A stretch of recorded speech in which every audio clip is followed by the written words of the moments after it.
pagi semua, ku nantikan dirimu di depan kelasmu, menantikan kami. Guruku tersayang, guru tercinta, tanpamu apa jadinya aku? Tak bisa baca tulis, mengerti banyak hal, guruku terima kasihku. Anak-anak, sebelum pelajaran usai, Bapak akan memberikan pekerjaan rumah untuk kalian kerjakan bersama. Sebelumnya, kalian membuat satu kelompok yang berisi 3 orang ya. Nanti, tugasnya untuk kalian membuat kerajinan dari bahan alam. Batas waktu pengumpulannya 3 hari mulai sekarang. Kalau begitu, dari penjelasan Bapak tadi, apakah ada yang ditanyakan anak-anak? Pak Guru, saya ingin bertanya, untuk kelompok ini dipilih atau memilih sendiri, Pak Guru? Baik, untuk perihal pemilihan kelompok, Bapak beri kalian kesempatan untuk memilih sendiri ya. Boleh pilih kelompok sendiri. Kalau gitu, aku sama siapa ya?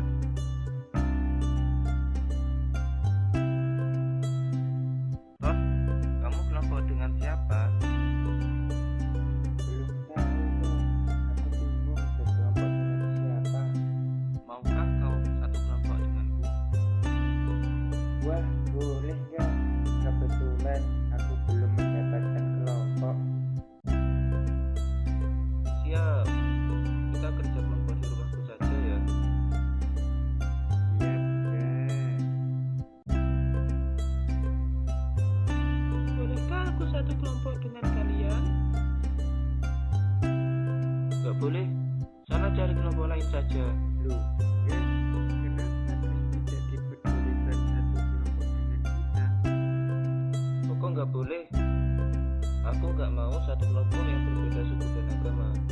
Emang kenapa kalau beda suku dan agama? Kok nggak mau? Dia itu dari Cina dan beragama Kristen. Baiklah kalau begitu. Maaf ya, Chris. Ya, nggak apa-apa, Tono. Aku cari kelompok lain saja. Ton, kenapa kamu minta maaf? Ada apa ini? Kenapa kok ribut-ribut? Maaf Bapak, ada sedikit kericuhan diakibatkan karena adanya perbedaan di antara kami. Iya Bapak, kita tidak mau berteman, apalagi belajar kelompok dengan Kristian. Kan dia beda agama, tidak sama dengan kita.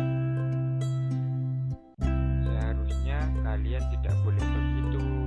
Kristian juga sama dengan kita kan, dan memiliki hak untuk satu kelompok dengan kalian. Kalian pernah mendengar tidak kalau kita harus menghargai perbedaan mulai dari suku, budaya, maupun agamanya? Senang Pak Guru, yang terdapat pada sila ketiga. Sila tersebut berbunyi Persatuan Indonesia. Nah, kalian paham itu? Kenapa kalian tidak menerapkannya? Maafkan kami, Bapak. Ya sudah, sebelumnya Bapak akan menjelaskan kembali kenapa kalian perlu menerapkannya.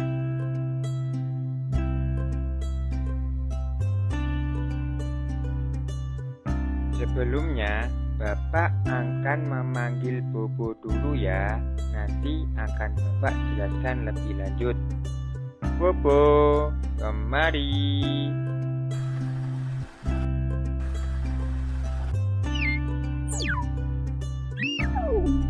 Bobo, tolong tampilkan sikap toleransi terhadap keberagaman mulai dari budaya, suku, dan agama daerah kita.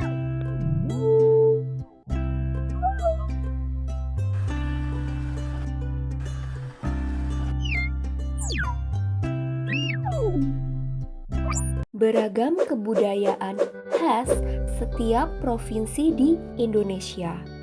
Indonesia adalah negara kepulauan.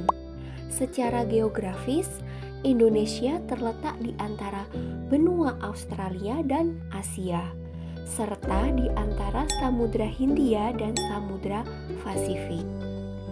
Sementara secara astronomis, Indonesia berada di 6 lintang utara sampai 11 lintang selatan dan 96 bujur timur sampai 141 bujur barat.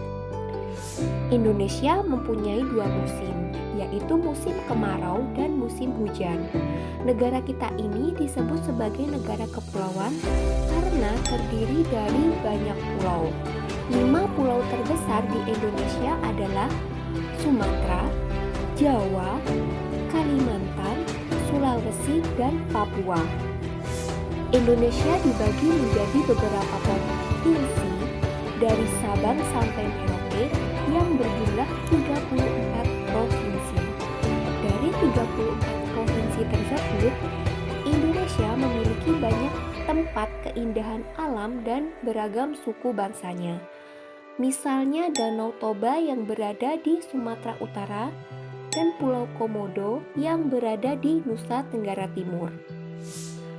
Sedangkan keindahan ragam suku bangsanya juga sangat banyak ya teman-teman. Contohnya, setiap provinsi memiliki rumah adat, pakaian adat, tarian adat, dan lagu daerah masing-masing. Misalnya Bali yang memiliki tari kecak, Jawa yang memiliki rumah adat yang bernama joglo, Papua yang memiliki rumah adat yang bernama honai, dan masih banyak lagi. Oh iya, di Indonesia juga terkenal dengan alat musiknya yang khas. Contohnya angklung yang mana sudah diakui oleh UNESCO dan masih banyak lagi.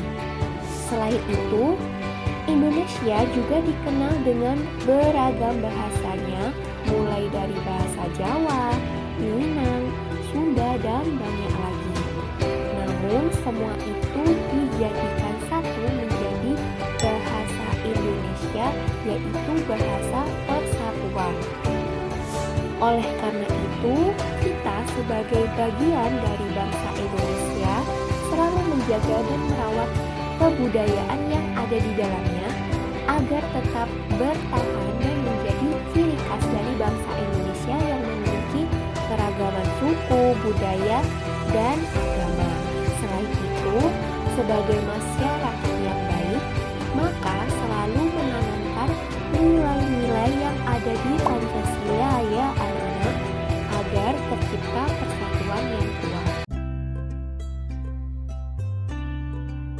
Pak Guru, saya ingin bertanya, untuk kebudayaan Kabupaten Jember mana ya Pak Guru? Setelah kalian mendengarkan materi tadi, Bapak akan menambahkan sedikit tentang kebudayaan yang ada di Jember, yaitu di daerah kita. Jember merupakan sebuah kabupaten di Jawa Timur yang terletak di Tapal Kuda yang terbagi menjadi 31 kecamatan. Dari 31 kecamatan terbagi lagi atas 28 kecamatan dengan 226 desa dan 3 kecamatan dengan 22 kelurahan. Sebagian besar penduduknya bekerja sebagai petani. Jember terkenal dengan salah satu penghasilan tembakau pertama di Indonesia. Selain itu, Jember juga kaya akan kebudayaannya. Salah satu kebudayaan yang timbul akibat sebuah bahasa yang dipadukan dalam satu lingkup kemasyarakatan antara bahasa Jawa dan Madura. Dua bahasa inilah yang tidak bisa dipisahkan dan sangat kental dipakai oleh orang Jember dalam berkomunikasi sehari-hari. Sehingga umum bagi masyarakat di Jember menguasai dua bahasa, yaitu di daerah tersebut. dan juga saling memunculkan pengaruh yang terwujudnya sebagai ungkapan khas Jember. Karena percampuran dua bahasa ini, maka terciptalah sebuah kebudayaan baru yang disebut budaya Pandalungan. Selain itu, tidak lupa juga bahwa Jember memiliki suku Tiongkok yang bermukim di wilayah Jember Kota. Karena itulah kita harus selalu menjaga kerukunan dan menghargai sebuah perbedaan agar terciptanya keharmonisan antara suku Jawa, Madura, dan Tiongkok. Dan dari kedua budaya tersebut timbullah hasil perpaduan antara kebudayaan yang diwariskan sampai saat ini masih bertahan, yaitu jaran kecak, dan masih banyak lagi seperti musik patrol, tari labako, karapan sapi, tarung sesaji papuma, dan lain-lain. Nah, ternyata banyak kan kebudayaan yang ada di Jember. Pertama, tadi ada jaran kecak yang dihasilkan dari perpaduan dua suku, yaitu suku Jawa dan juga Madura. Yang kedua, ada juga musik patrol, alat musik yang berasal dari kentongan. Yang ketiga, ada tari labako yang menceritakan tentang kehidupan petani pencari tembakau. Nomor 4, karapan sapi. Nomor 5, larung sesaji papuma. Nah, oleh karena itu, sehubung kebudayaan di daerah kita banyak, maka sikap menghormati budaya harus dikembangkan dalam beberapa sikap anak-anak, yaitu sebagai berikut. Yang pertama, bersedia menikmati pertunjukan budaya daerah lain. Yang kedua, tidak memandang daerah budaya lain. Ketiga, tidak menonjolkan kebudayaan dari suku bangsa sendiri. Keempat, turut serta memperkenalkan budaya daerah. Kelima, mendukung perkembangan budaya daerah. Dan yang terakhir, mau menjaga budaya daerah lain.